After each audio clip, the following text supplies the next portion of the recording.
ஸ்காட்லாந்தைச் சேர்ந்த John பார்த்விக் Gilchrist என்பவர் ஒரு மருத்துவர், தோற்றுப்போன வங்கியாளர், மொழி குறித்து ஆய்வு செய்வதில் ஆர்வமுடையவர். ஸ்காட்லாந்தில் வாழ வக்கற்ற அவர் 1782ஆம் ஆண்டு இந்தியாவின் கிழக்கிந்திய கம்பெனிக்கு வேலைக்கு வந்து சேர்ந்தார். இங்கு பல்வேறு மொழி பேசும் மக்கள் இருப்பதைக் கண்டு வியப்புற்ற கில்கிறிஸ்ட் தான் மொழி குறித்து ஆராயப் போவதாகவும் அதற்கு விடுமுறை அளிக்கும்படியும் 1785ஆம் ஆண்டு அப்போதைய கவர்னர் ஜெனரலான வெல்லஸ்லி பிரபுவிடம் கேட்டுக்கொண்டார். ஒரு வழியாக 1787ஆம் ஆண்டு அவருக்கு விடுமுறை அளிக்கப்பட்டது. ஆய்வின்போது இந்துக்களை இந்துஸ்தானி பேசுபவர்களாகவும் இஸ்லாமியர்களை உருது பேசுபவர்களாகவும் இந்தியாவில் இரண்டாக பிளக்க வேண்டும் என்கிற எண்ணம் அவருக்கு உதித்தது. இதற்காக கிழக்கிந்திய கம்பெனியின் உதவியுடன் கொல்கத்தாவில் ஒரு பயிற்சி நிறுவனத்தை அமைத்தார் கில்கிறிஸ்ட். தொடக்கத்தில் ஓரியண்டல் செமினரி அல்லது கில்கிறிஸ்ட் கா மதரசா என அழைக்கப்பட்ட அந்நிறுவனம் 1800ஆம் ஆண்டு ஃபோர்ட் வில்லியம் கல்லூரியாக மாறியது.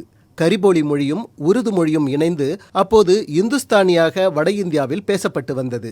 இந்த நிலையில் இந்துஸ்தானிக்கு மாற்றாக புதிய மொழி ஒன்றை உருவாக்க முடிவு செய்த கில்கிறிஸ்ட் வட இந்திய புலவர்களை வரவழைத்து அவர்களுக்கு போதுமான ஊக்கத்தொகை கொடுத்து புதிய மொழிக்கான இலக்கண இலக்கியங்களை வகுக்கும்படி கேட்டுக்கொண்டார்.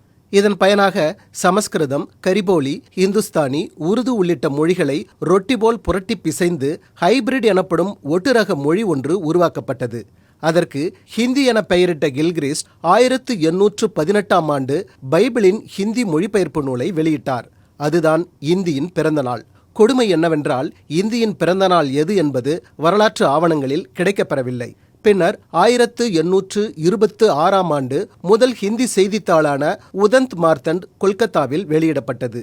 இப்படி ஒரு வெள்ளைக்காரனால் பெற்றெடுக்கப்பட்ட ஒரு ஒட்டுரக மொழியான ஹிந்திக்கு வயது 207 ஆண்டுகள்தான். தமிழ் மொழியின் தொன்மையோ 5250 ஆண்டுகள் வரலாறு கொண்டது.